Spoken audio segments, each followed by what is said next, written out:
All right, today we're going to tackle a really provocative idea about what religion is actually for.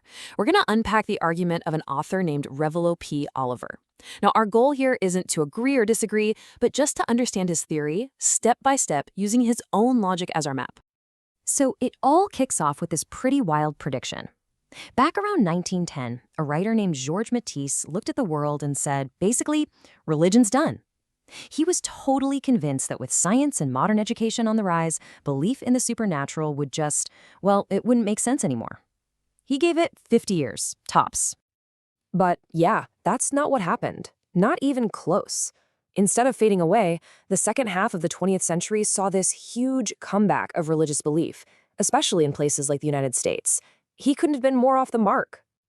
And that begs the big question, right? Why?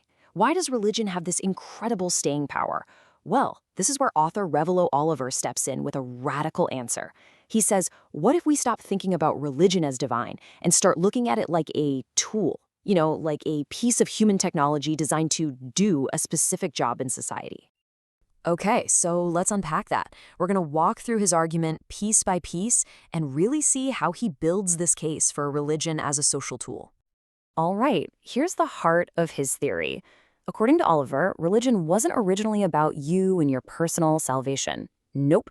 He says it was designed to serve three very specific, very important functions for the group, for society as a whole. Now, what's really fascinating here is the order of these functions. Take a look. He puts political unity at the top. Number one, he's saying religion's first job is to be a kind of social glue, to make a tribe or a nation stick together.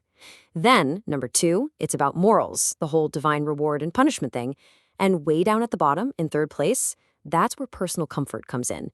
And that little detail is huge, because it flips the script. It suggests religion's real power isn't about the individual, it's about the group. Yeah, I just want to double down on that for a second. The key takeaway from his perspective is that religion's original and most important job was political. It was a technology for building a state, for getting a bunch of different people to see themselves as us. This quote really gets to the heart of it. Think about ancient Rome for a minute. When you went to a public religious ceremony, you weren't necessarily saying, I believe in Jupiter. What you were really doing was a political act. It was like pledging allegiance. You were showing you were part of the team. I mean, an atheist Roman official would still go through the motions perfectly, because that was his job. It was politics, not piety. Okay, so if religion is a tool, a piece of technology, that leads to a pretty interesting next question. Which model is the most effective? Which one works best? This is where Oliver starts comparing different religious systems. And he argues that from a practical, functional point of view, one of them was just, well, more reasonable than the other. So on the one hand, you have polytheism. From his perspective, this just mapped onto reality better. You've got a god of war, a god of the sea, a god of love, and they're all kind of fighting it out, just like the forces of nature do. And crucially, none of them were all powerful. They were all subject to this bigger thing called fate. But then you get monotheism. And according to Oliver, this creates a huge logical headache, because now you've got one God who's supposed to be all-powerful, all-knowing, and all-good, all at the same time. And that headache has a name: theodicy. It's that classic, age-old question. If God is so good and so powerful, why do bad things happen? Why is there so much suffering in the world? For this author, that single question is the Achilles heel, the central weakness of any monotheistic religion. And he really doesn't mince words, does he? He calls it the reef on which founder all religions that believe in a supreme good God. He's basically saying it's a logical trap that you just can't reason your way out of. So from the anthropology, he pivots to the structure of religion. And here he makes another really controversial claim. He says the whole idea of a professional priesthood, a class of holy men, is actually a corruption. It's not how things were supposed to be. So he lays out these two different models. The first, which he calls native Aryan worship, was way more direct. The dad was the priest for his family. The mayor, or the general, was the priest for the city. There was no special class of holy people. But then, he says, this corrupted model comes along, and it introduces priests as these essential middlemen you have to go through to get to the gods. And he gives this change a very, very controversial label. And to back this up, he brings in a quote from another author, Hans F.K. Gunther, basically to reinforce his point that this idea of a separate, sacred class of priests was a foreign concept to these earlier religions he's talking about.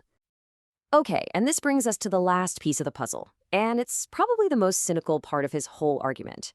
He says, look, once you have a professional priesthood, what's their job? It's to convince everyone that they're essential, that they have some secret knowledge or power. And to do that, he claims they inevitably have to turn to fraud. And he uses this really fascinating story from ancient Rome to make his point. It's all about the discovery of these lost holy books from Numa, who was the legendary second king of Rome. Okay, so check out how this story goes down. A farmer is digging in his field and, what do you know, he finds 2 stone chests. The first one is supposed to be Numa's coffin, but it's empty. Uh-oh. But the second chest, jackpot! It's filled with his lost holy books. And wouldn't you know it, these books reveal a truer form of the Roman religion, one that just so happens to benefit a specific religious group. But here's the kicker. The Roman leaders at the time were, as the author puts it, rational and hard-headed. They took one look at these books and said, yeah, no, this is a total forgery. And to stop it from causing any trouble, they just burned the whole lot in public. For Oliver, this is Exhibit A of how priesthoods try to pull a fast one. So let's wrap this all up. At the end of the day, the theory we've just unpacked sees religion as a human invention for social control. It starts as a political tool, it tries out different operating systems like polytheism and monotheism, and in his view, it ends up depending on a professional class that has to bend the truth to stay in business. And that leaves us with one last really big question to chew on. If, just for the sake of argument, we look at religion through this lens, as a human tool, what does the fact that it's still so powerful tell us?